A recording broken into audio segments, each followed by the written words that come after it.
আমি দিনৰ ভাগত গুৱাহাটী মহানগৰীৰ লগতে ৰাজ্যখনৰ বিভিন্ন প্ৰান্তৰ পৰা আমি যি শাৰদীয় দুৰ্গা পূজাৰ যি দৃশ্য দেখুৱাইছিলোঁ, কিদৰে উখল মাখল পৰিৱেশ বিৰাজ কৰিছে ৰাজ্যৰ বিভিন্ন প্ৰান্তত।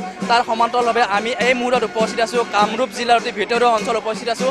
ৰঙিয়া মহকুমাৰ যি বৰপুল্লা বাৰোৱাৰী পূজা মণ্ডপ আছে, বাৰোৱাৰী পূজা মণ্ডপত মই এই মুহূৰ্তত উপস্থিত আছোঁ। ইয়াত দেখিবলৈ গৈছে সুন্দৰ দৃশ্য দেখিবলৈ পোৱা গৈছে, নিশাৰ ভাগত এক সুন্দৰ দৃশ্য দেখিবলৈ পোৱা গৈছে। যি সময়ত গুৱাহাটী মহানগৰীত এক ধামখুমীয়া পৰিৱেশ, তাৰ সমান্তৰালভাৱে কিন্তু গ্ৰাম্য অঞ্চলৰ এই মুহূৰ্তত পিছ পৰি ৰোৱা নাই। আমি গ্ৰাম্য অঞ্চলৰ পৰিৱেশ দেখুৱাবলৈ আমি আহি এই ভিতৰুৱা অঞ্চলত উপস্থিত আছিলোঁ। আচলতে গাঁৱৰ শ্ৰমজীৱী খেতিয়কসকল বা কৃষিজীৱী লোকসকলে কি ধৰণে পূজাৰ মাদকতা লাভ কৰে সেই দৃশ্য আমি দেখুৱাবলৈ আমি আহি এই দুৰ্গম অঞ্চলত উপস্থিত আছোঁ। আৰু তপন ভিডিঅ' জাৰ্নেলিষ্ট তপনক আমি দেখুৱাবলৈ অনুৰোধ জনাইছোঁ। বিভিন্ন লোক বিভিন্ন প্ৰান্তৰ পৰা যুৱক যুৱতীসকল আহিছে, তেওঁলোকে পৰিয়ালৰ লগতে সকলো ওলাই আহিছে। মই আয়োজক কমিটিৰ এগৰাকী বিষয়ববী আছে, মই তেখেতৰ পৰা জানিব বিচাৰিম। দাদা কি ক'ব?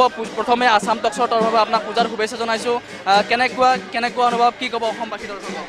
শ্ৰদ্ধা, আমাৰ আছাম টক্সৰ সাংবাদিক বন্ধুসকলক আমি আমাৰ গ্ৰাম্য অঞ্চলক অহাৰ বাবে আমি অশেষ ধন্যবাদ যাচিছোঁ। আৰু আমি কৈছোঁ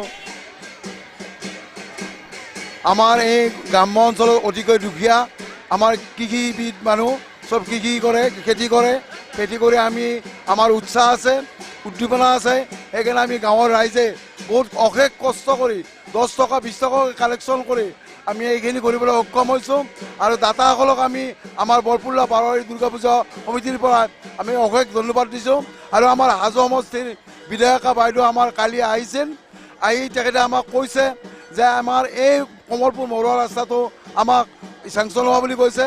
আমি মন্দিৰৰ কথা কওঁতে আমাৰ মন্দিৰৰ ভিতৰত পানী পৰে, আমি এতিয়া তিৰপল দি আমি মন্দিৰ চলাই আছোঁ। সভাগৃহটো আমাৰ ভাঙা, গতিকে আমি চৰকাৰক এশবাৰ অনুৰোধ কৰোঁ যাতে আমাৰ এই গ্ৰাম্য অঞ্চলক আমাক অনুদান দি আমাৰ পূজাখন সুন্দৰভাৱে চলাই নিয়াৰ বাবে সহায় কৰে। এইখিনি ধন্যবাদ জনাইছোঁ। আৰু নিশ্চিতভাৱে মই ভিডিঅ' জাৰ্নেলিষ্ট তপনক পুনৰবাৰ আমি এক দৃশ্য দেখিব বিচাৰিম, যিটো আছাম টক্সে অনুষ্ঠান এক ব্যতিক্ৰমী অনুষ্ঠান অনুষ্ঠিত কৰিছিলে চেল্ফিৰ প্ৰতিযোগিতা। আমি গ্ৰাম্য অঞ্চলত চেল্ফিৰ প্ৰভাৱ দেখিবলৈ পাইছোঁ। এয়া ভিডিঅ' জাৰ্নেলিষ্ট তপন লাভে দেখুৱাব। চেল্ফি উঠাত ব্যস্ত এজন যুৱক আছে, চেল্ফি উঠি আছে। আমি তেখেতৰ সৈতে কথা পাতিবলৈ চেষ্টা কৰিম।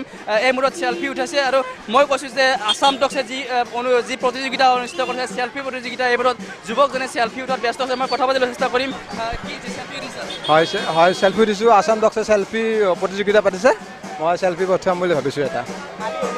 ধন্যবাদ জনাইছোঁ। আছাম টক্সে যি চেল্ফি প্ৰতিযোগিতা অনুষ্ঠিত কৰিছিলে, গ্ৰাম্য অঞ্চলতো সমানে চেল্ফিৰ জনপ্ৰিয়তা হৈছে। আৰু মই কথা পাতিবলৈ চেষ্টা কৰিম। বিভিন্ন প্ৰান্তৰ পৰা যুৱক যুৱতীসকল আহিছে, মই কথা পাতিবলৈ চেষ্টা কৰিম। ক'ৰ পৰা আহিছা? গড়পতৰ পৰা আহিছোঁ। কেনেকুৱা লাগিছে পূজা চালা? ভালে লাগে। কাৰ লগত আহিছে? আমাৰ ফ্ৰেণ্ডৰ লগত আহিছোঁ। শুনিবলৈ পাইছে বিভিন্ন প্ৰান্তৰ পৰা, ৰাজ্যখনৰ এই ৰঙিয়া মহকুমাৰ বিভিন্ন প্ৰান্তৰ পৰা যুৱক যুৱতীসকল আহিছে। মই কথা পাতিবলৈ চেষ্টা কৰিম। ক'ৰ পৰা আহিছে? কেনেকুৱা লাগিছে? পোষ্ট অফিচৰ পৰা আহিছোঁ। কি ভাল লাগিছে বহুত। নিশ্চিতভাৱে শুনিবলৈ পাইছে বিভিন্ন যুৱক যুৱতীসকল আহিছে, যুৱকসকল আহিছে। মই আন এগৰাকী যুৱতী আছে, মই কথা পাতিবলৈ চেষ্টা কৰিম। ক'ৰ পৰা আহিছে? কেনেকুৱা লাগিছে? মই এই গাঁৱৰে স্থায়ী বাসিন্দা হয়। ভাল লাগিছে, বহুত ভাল লাগিছে। যোৱা বছৰতকৈ বহুত ভাল লাগিছে। ভালে লাগিছে পূজা চাই। ভালে লাগিছে, বহুত ভাল লাগিছে। বঢ়িয়া, খুবেই ভাল। পাঁচজন খাইছোঁ। নিশ্চিতভাৱে আমি কৈছোঁ যে গ্ৰাম্য অঞ্চলত গুৱাহাটী মহানগৰীৰ লগতে গ্ৰাম্য অঞ্চলত গাঁৱৰ লোকসকলে কিদৰে পূজা অনুভৱ কৰে, বা ইয়াত যি সম্পূৰ্ণৰূপে যি আধ্যাত্মিকতা বিৰাজ কৰিছে। দুৰ্গা উৎসৱ নহয়, দুৰ্গা পূজা আচলতে ইয়াত অনুষ্ঠিত হৈছে। সম্পূৰ্ণ উৎসৱমুখৰ পৰিৱেশ গাঁৱৰ পৰিৱেশ আমি দেখুৱাইছোঁ। আৰু ভিডিঅ' জাৰ্নেলিষ্ট তপন লাভক আমি যি এই মূৰত আৰতি দিয়া প্ৰসংগ এই মূৰত চলি আছে, আমি পুনৰ ভিতৰলৈ যাবলৈ চেষ্টা কৰিম। মই সামগ্ৰিকভাৱে ইয়াৰ যি ৰাজপথ, সেই ৰাজপথৰ দৃশ্য মই দেখিব বিচাৰিছোঁ। আলোকসজ্জা, সম্পূৰ্ণৰূপে আলোকসজ্জা ইয়াত ব্যৱহাৰ কৰা হৈছে। মই ভিতৰলৈ আমি সোমাই আহিবলৈ চেষ্টা কৰিম। ইয়াত আৰতি প্ৰসংগ চলি আছে। এই মূৰত কৈছোঁ যে মহিষ মৰ্দিনী শক্তিৰ অধিষ্ঠাত্ৰী দেৱী যাতে সমাজৰ পৰা অসূয়া মংগল দূৰ কৰে, তাৰ বাবে তেওঁলোকে দেৱীক সন্তুষ্ট কৰাৰ যি প্ৰয়াস চলি আছে। আৰু এই মুহূৰ্তত আৰতি দিয়া পৰ্ব চলি আছে। আৰতি দিয়া পৰ্ব দৃশ্যলৈ চাবলৈ চেষ্টা কৰিম। আৰু এই মুহূৰ্তত সম্পূৰ্ণ এক দৃষ্টিনন্দন পৰিৱেশ বুলি ক'ব লাগিব। ইয়াৰ গাঁৱৰ পৰিৱেশ আমি দেখুৱাইছোঁ। আৰু এই মুহূৰ্তত যি আৰতি দিয়া প্ৰসংগ দেৱী মা, ইয়াত যিসমূহ মৃন্ময় মূৰ্তি আছে, এই মৃন্ময় মূৰ্তিসমূহ আটক ধুনীয়াকৈ সজাই পৰাই তোলা হৈছে।